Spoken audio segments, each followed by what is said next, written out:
Hello there. Today we're going to talk about protein synthesis, which includes both transcription and translation.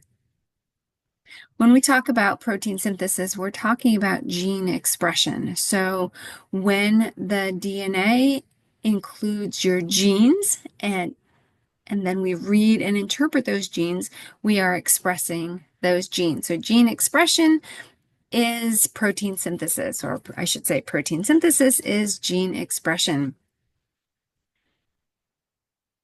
Before we start talking about protein synthesis, I want you to think a minute about DNA replication, which we've already talked about, and think about what that process is and what protein synthesis is, and think about whether it has anything to do with, do those two processes have anything to do with each other? If you think about it, DNA replication occurs right before the cell divides. So prior to cell division, DNA replication occurs. And protein synthesis, on the other hand, is occurring all the time because proteins do all of the work in the cell. And so we need protein synthesis to be occurring all the time.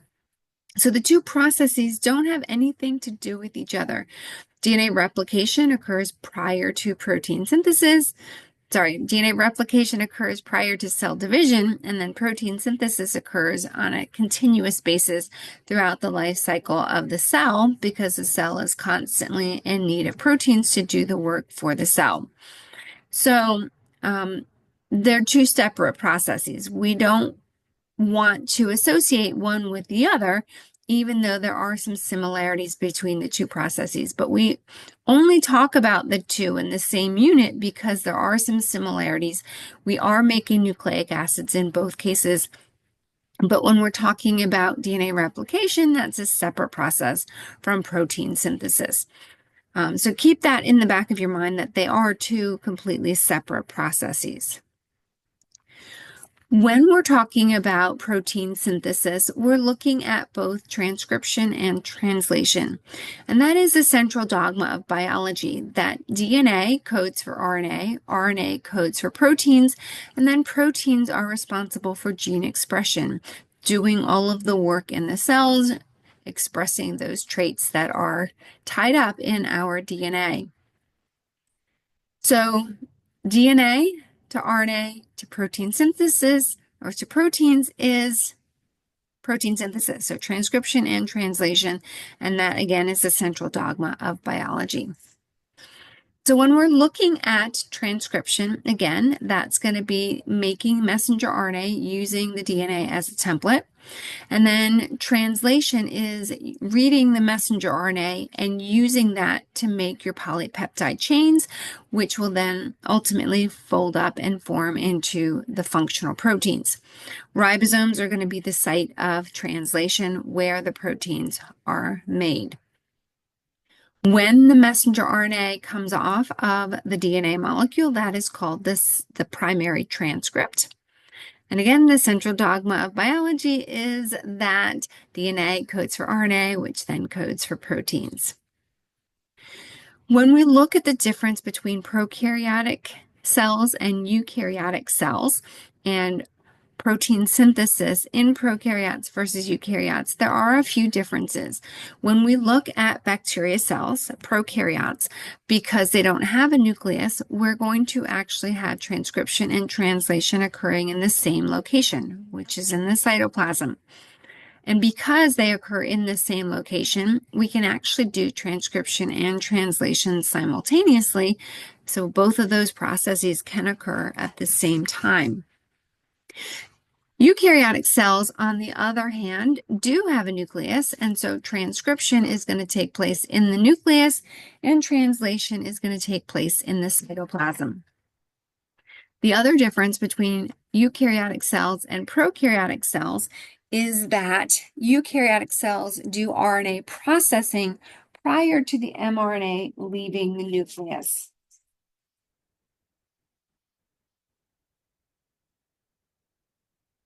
So again, transcription occurs in the nucleus, When the DNA makes the messenger RNA, it gets processed, and then the messenger RNA, the modified messenger RNA, will leave the nucleus and go to the cytoplasm where the ribosome will do translation.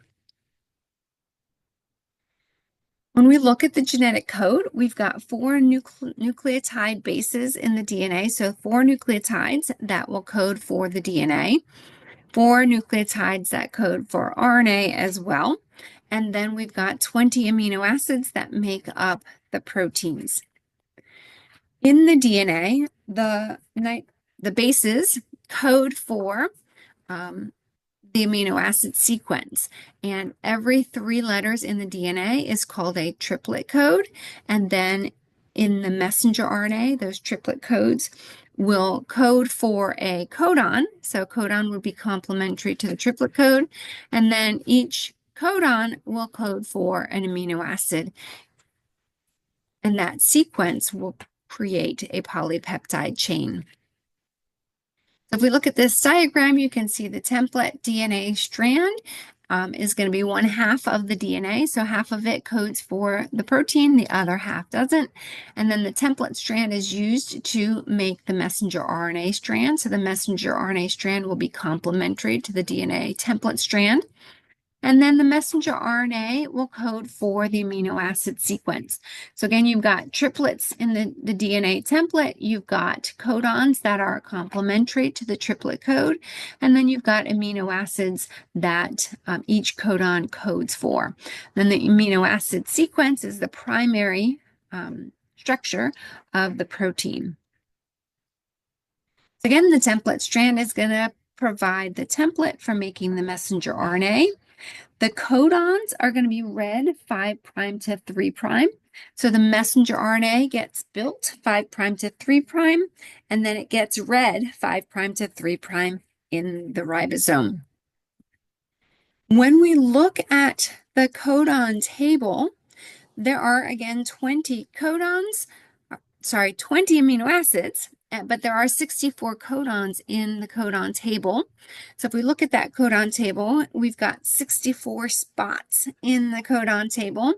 1 of them is going to be a start codon. 3 of them are going to be stop codons. And then we've got redundancy in the table. We've got, if you look here, 6 that code for leucine. We've got 3 here for isoleucine. We've got 4 down here for valine. So lots of redundancy in that table.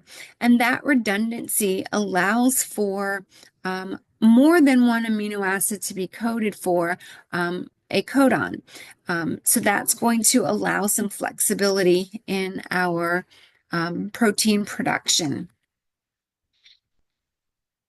There's also a codon wheel that some students find easier to use than a codon table, but keep in mind that when you take the AP exam, they will expect you to read the codon table, and you will not be given a codon wheel, so you should be familiar with how to read a codon table.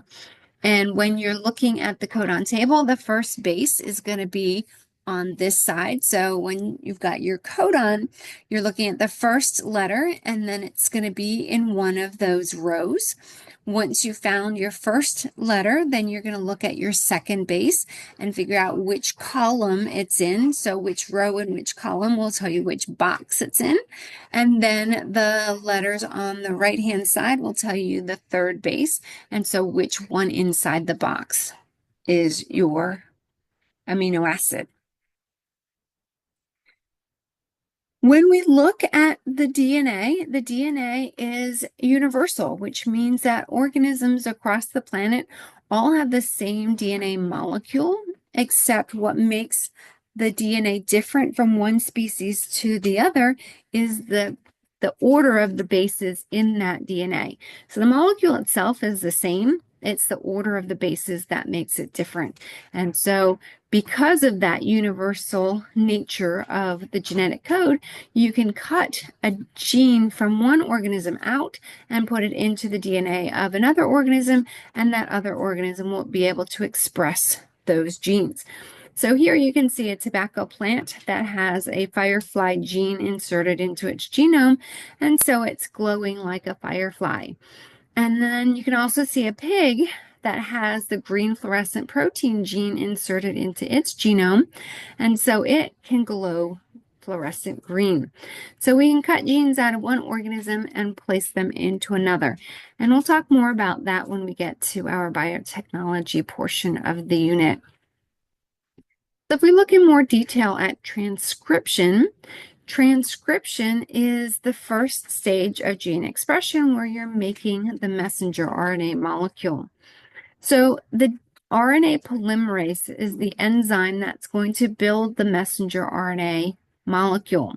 It's going to read the DNA molecule, and it's going to, using the base pair rule, create the messenger RNA with complementary bases to the DNA template strand. RNA will have uracil instead of thymine, and then of course it's got ribose instead of deoxyribose as its sugar, so a slightly different structure. So we're going to use the same base pair rule, but we're going to be substituting uracil for thymine. When the RNA polymerase attaches onto the DNA, it will attach onto a location called the promoter region. So in bacteria, they're going to have a promoter region and they're going to have a terminator region. The promoter region tells it where to start making the messenger RNA, and the terminator will tell it where to stop. The stretch of DNA that is transcribed is called the transcription unit. In eukaryotic cells, we will also have a promoter region, but also in that promoter region, we have what's called a Tata box. And that Tata box is part of the promoter region that will tell the RNA polymerase where to start. Another thing that we also have in eukaryotic cells is transcription factors that will help the RNA polymerase bind onto and start transcription. So if we look at this diagram here, at the top, we can see our promoter region, and within that promoter region, we've got a Tata box. Transcription factors are going to be proteins that will help the RNA polymerase bind onto the promoter region and start transcription. So once the RNA polymerase has bound on to the promoter region, it will separate the hydrogen bonds between the two strands of DNA, and it will start adding RNA nucleotides to build the new messenger RNA molecule. So it's going to move along and it will build the new messenger RNA. It's going to build the new one 5' to 3'. So here is the diagram kind of showing the polymerase separating the two strands, and it's adding one RNA nucleotide at a time to build the new messenger RNA. And again, it's building it 5' to 3'. As soon as it's finished and it comes to the terminator region, then the DNA will zip back up and the messenger RNA will come off of the DNA. So here's a little animation to show that process. So it will zip back up again.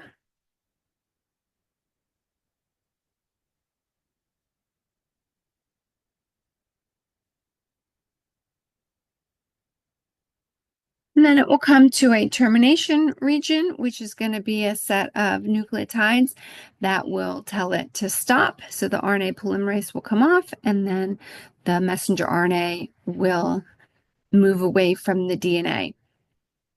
One thing that eukaryotic cells do that prokaryotic cells don't do is RNA processing.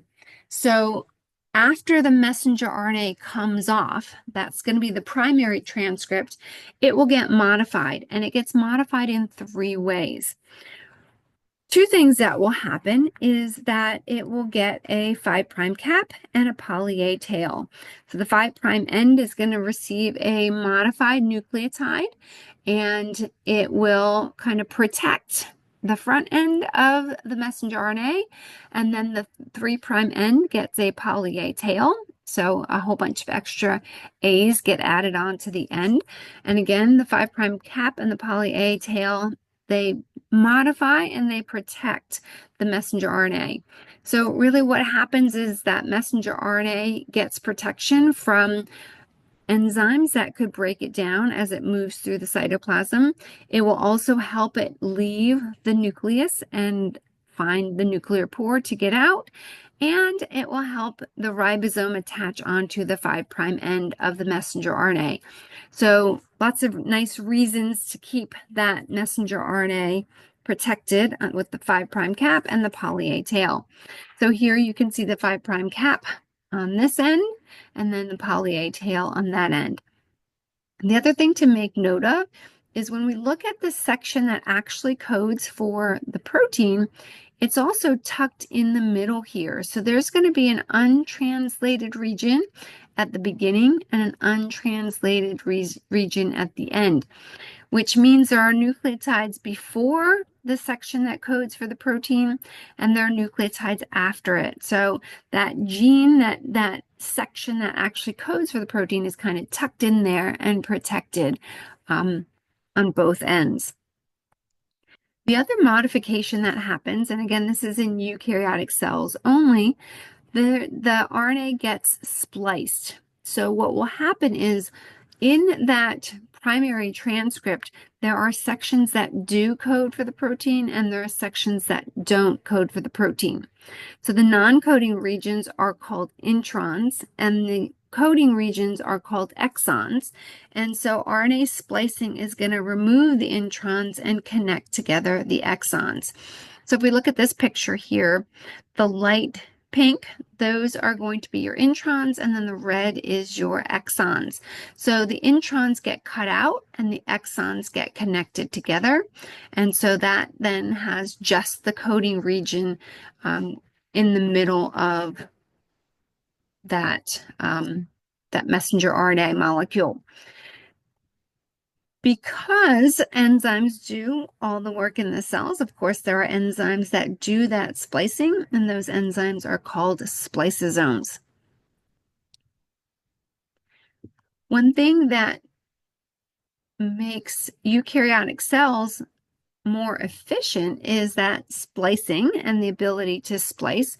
And they can also do alternative RNA splicing, which means that one gene can actually code for multiple polypeptides depending upon how you splice together the exons. And so the genes are going to have different domains, and how you shuffle them together can actually produce new proteins. So here, if we look at the gene, we've got 3 exons in this gene, exon 1, 2, and 3. And we can make different proteins depending upon how we put those pieces together. So if we do exon 1, 2, and 3 all spliced together, we get a protein. But if we just do exon 1 and 2, we would get a different protein. If we did exons 2 and 3, we would get a different protein. If we did exons 1 and 3, again, we would get a different protein. So lots of different proteins because of alternative RNA splicing. We can splice it together differently and get different proteins. That makes our genes a little bit more efficient. We don't need as much DNA if we are doing alternative DNA splicing. We can get lots of proteins from the same gene. Okay, so that's transcription. Now, if we take a look at translation, that messenger RNA, once it has been modified, is going to leave the nucleus and it's going to go to the cytoplasm where it will go to a ribosome, and that is where the polypeptide is built. And so when we look at how that happens, there are different components that all work together to make the protein. So we've got transfer RNA that is going to bring amino acids to the ribosome to assemble the new protein. And then we also have the ribosome itself is made up of ribosomal RNA. So lots of RNA components working together to make these proteins. So each amino acid is going to be brought to the ribosome, carried by a tRNA molecule. So the tRNA is going to have an anticodon on one end, and it's going to have an attachment site on the other end. So these are a few different diagrams, but most of the time you're going to see a symbol that looks like this here on the right. And so the anticodon is going to be 3 bases at the end, and then you're going to have an attachment site where the amino acid is carried. There is an enzyme that will put the correct amino acid onto the tRNA, and that is called an aminoacyl tRNA synthetase that will add the amino acids onto the tRNA.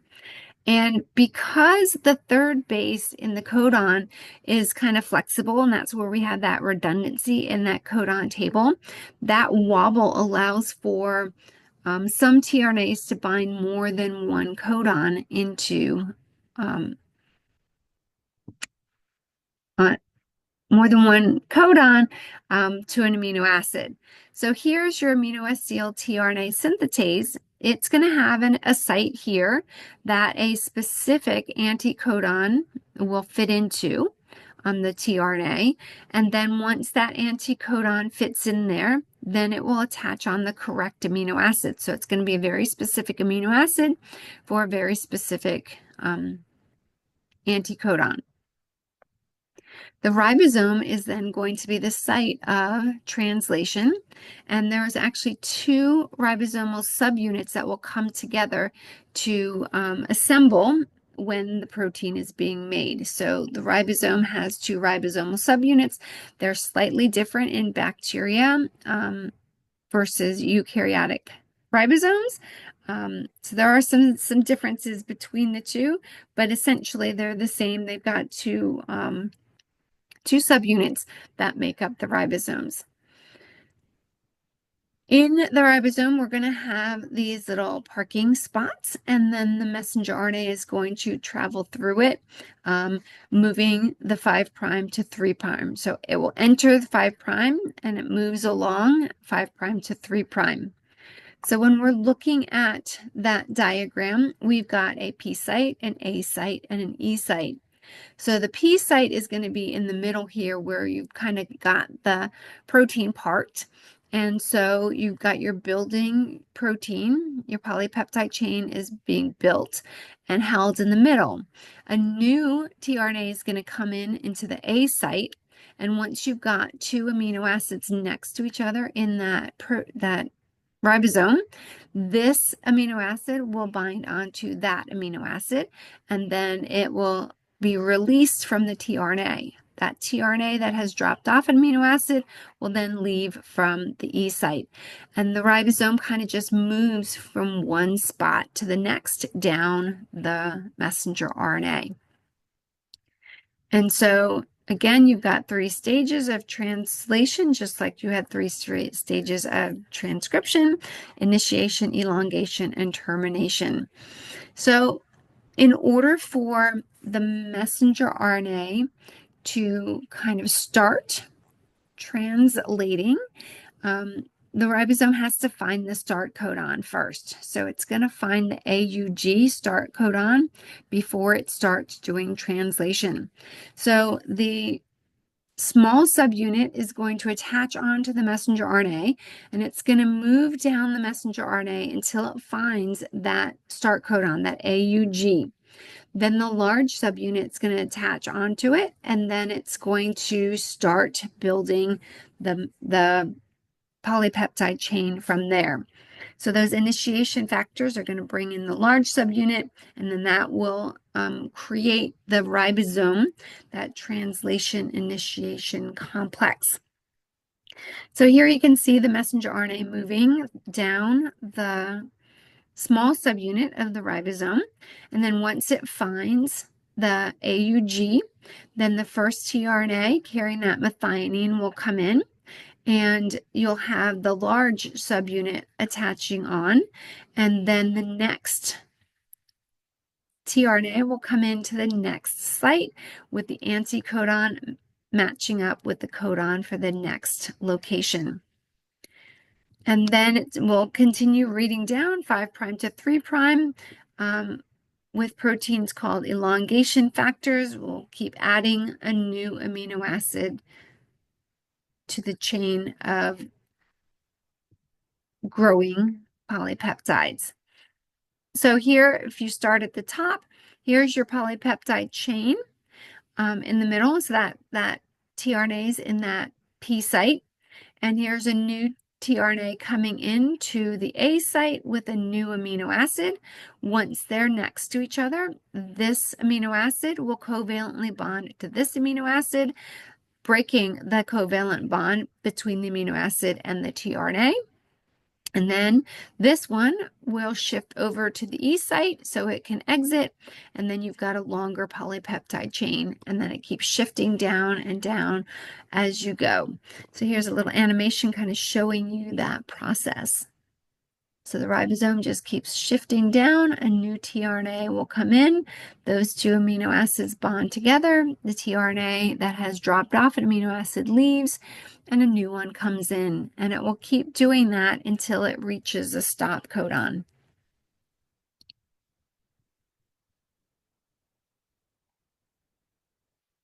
Once it reaches the stop codon, what will happen is a release factor. Instead of a new tRNA coming in, a release factor will come in, and that release factor will release the polypeptide, and then the whole assembly breaks apart. So here you can see in this diagram, here's your growing polypeptide chain. Here's a tRNA holding that polypeptide chain. Once a stop codon comes in, then a release factor instead of a tRNA will come in, and that will cause the tRNA to release the polypeptide chain. The tRNA will come out, the ribosome will disassemble, the messenger RNA will float away, and then the whole process can start again. That messenger RNA can attach on to a new ribosome and start making another protein. Sometimes you can see one messenger RNA molecule that actually has several ribosomes attached onto it, all making the same polypeptide. And when that happens, that's called a polyribosome.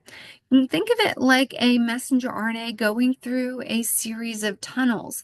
Every single tunnel is producing a protein.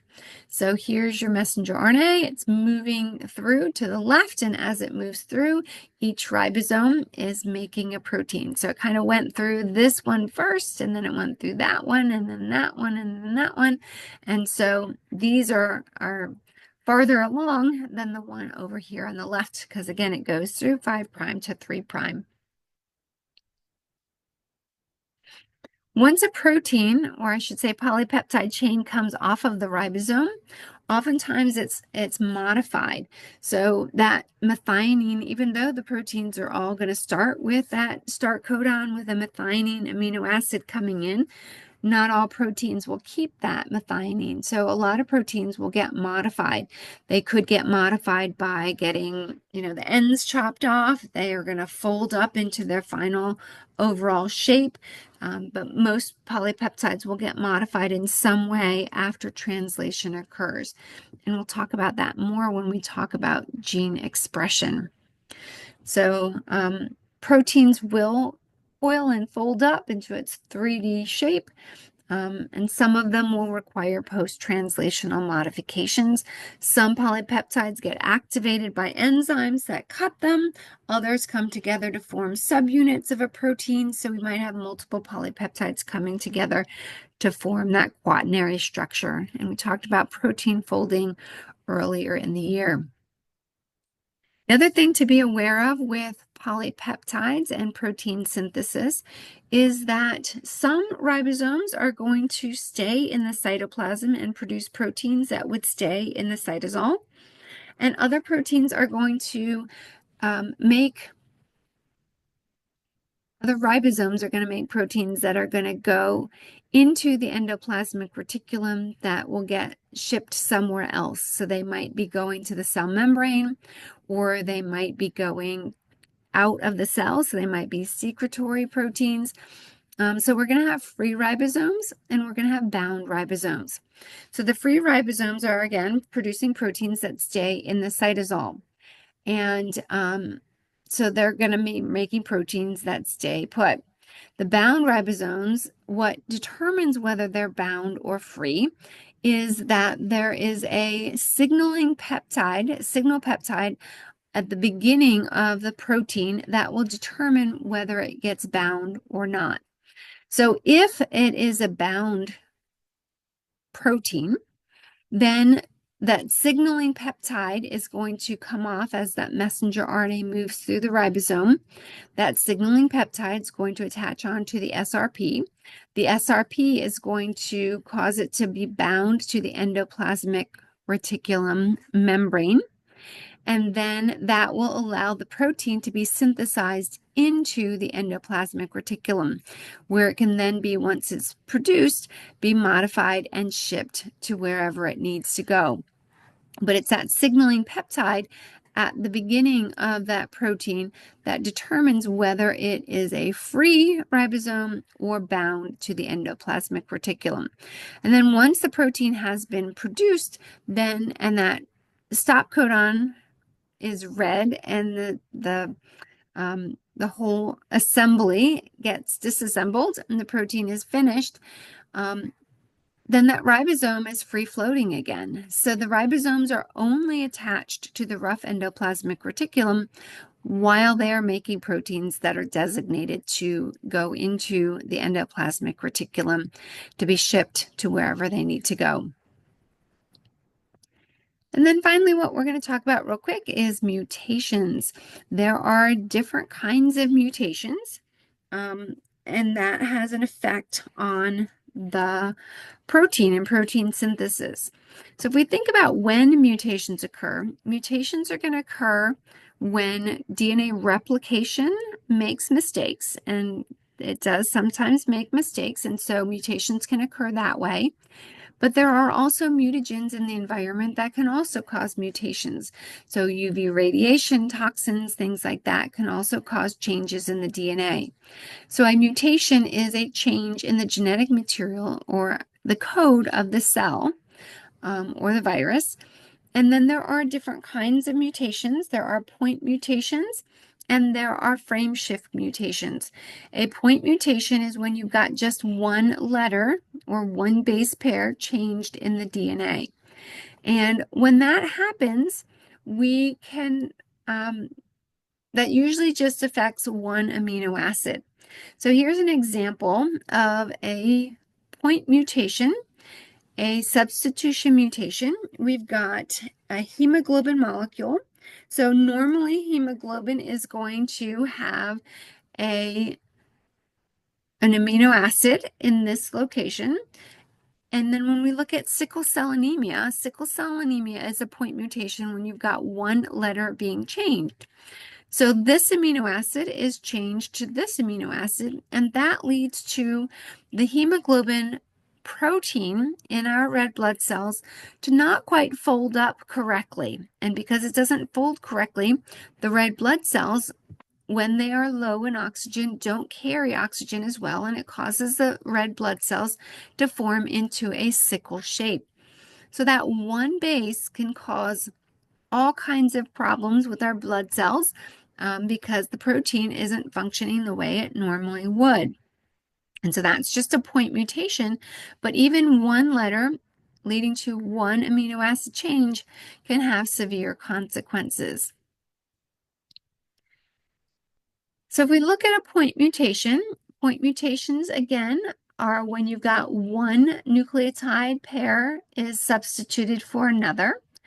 The other type of mutation is when you've got an insertion or deletion.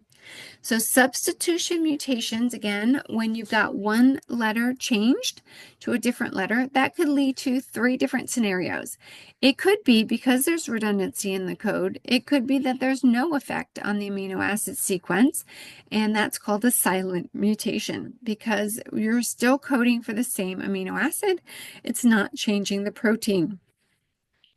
But If you change one letter to another that does change an amino acid, that is called a missense mutation. So like with the hemoglobin in sickle cell anemia, that would be a missense mutation. If that codon gets changed to a stop codon, then what happens is the amino acid sequence gets cut short, and that's called a nonsense mutation. That's going to lead to a non-functional protein because you don't have the complete protein there. It stopped producing the amino acid sequence at a certain location, wherever that mutation was. So that's going to be a nonsense mutation. These are just some examples. This is a silent mutation, so you're still getting the same sequence. This would be a missense mutation. You are changing one letter, which leads to one amino acid change. And then this is an example of a nonsense mutation where a stop codon is added to the sequence where there should be a series of amino acids still coming off.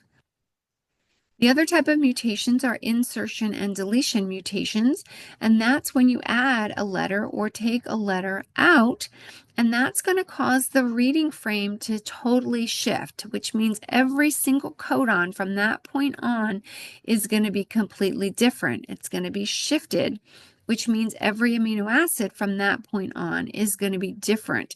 And that's going to lead to a completely different protein, which most likely is not going to function the way it's supposed to function.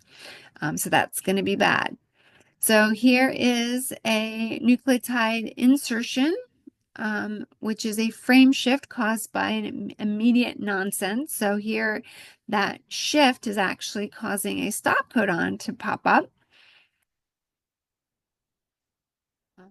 This is one that is causing extensive missense. So now you've got from that insertion, actually that's a deletion, you're missing a letter. That's leading to all of those amino acids from this point on being different.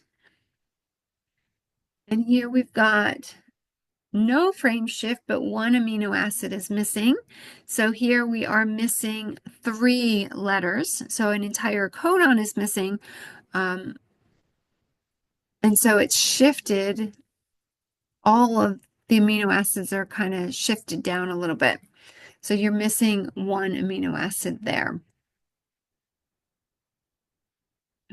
Okay.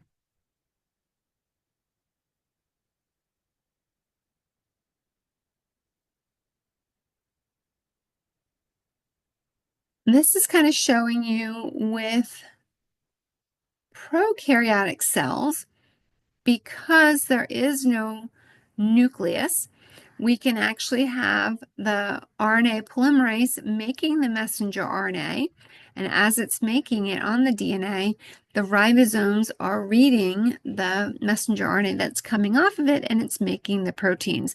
So it's actually doing transcription and translation simultaneously. And this diagram is just a nice summary of the whole process. So here you've got the DNA, and you're showing transcription inside the DNA with the primary transcript coming off. And then you've got RNA processing where the exons are being connected together and the introns are being removed. And then the polypeptide, the messenger RNA leaves the nucleus to go make the polypeptide in the ribosome. And then you've got the tRNAs coming in, bringing in the amino acids and the growing polypeptide chain as the ribosome moves down the messenger RNA molecule.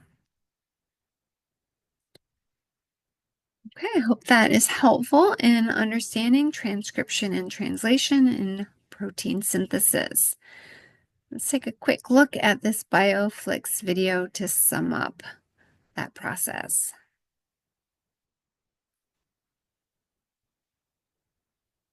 This student is cramming for her biology test with only a frosting-covered donut for lunch. Specialized cells in her pancreas respond to the increasing amount of sugar in her blood by releasing insulin, a small protein that regulates blood sugar levels. Let's go inside one of these cells to see how this protein is manufactured.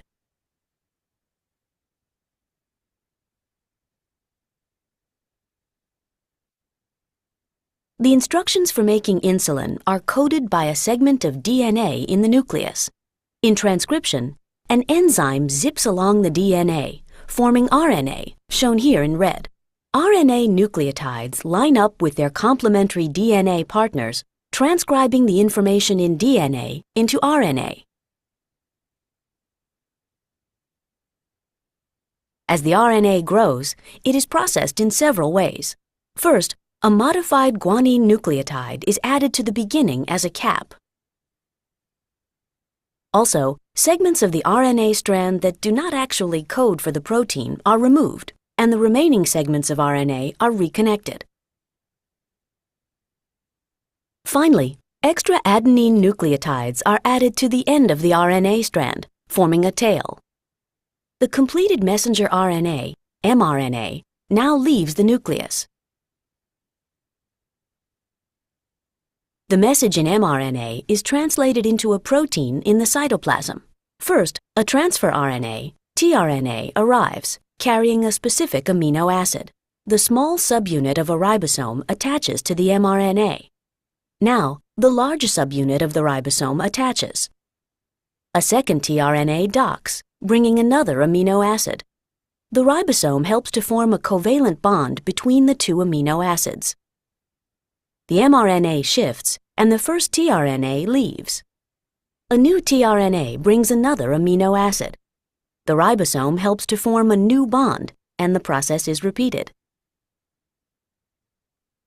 Notice that one end of a tRNA molecule has a set of 3 bases, called an anticodon, that pairs with complementary bases on the mRNA. The other end of the tRNA carries a specific amino acid. Different types of tRNAs carry different amino acids. In this way, the message in mRNA is translated into a specific sequence of amino acids.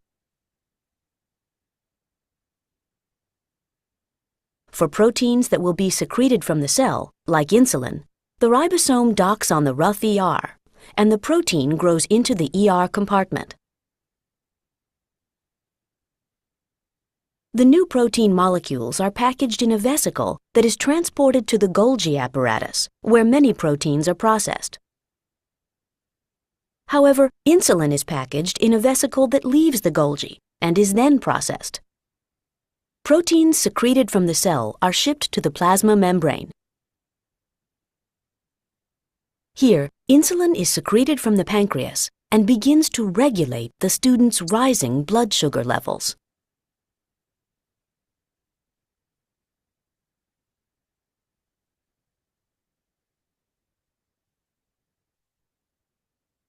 Okay, I hope that was helpful.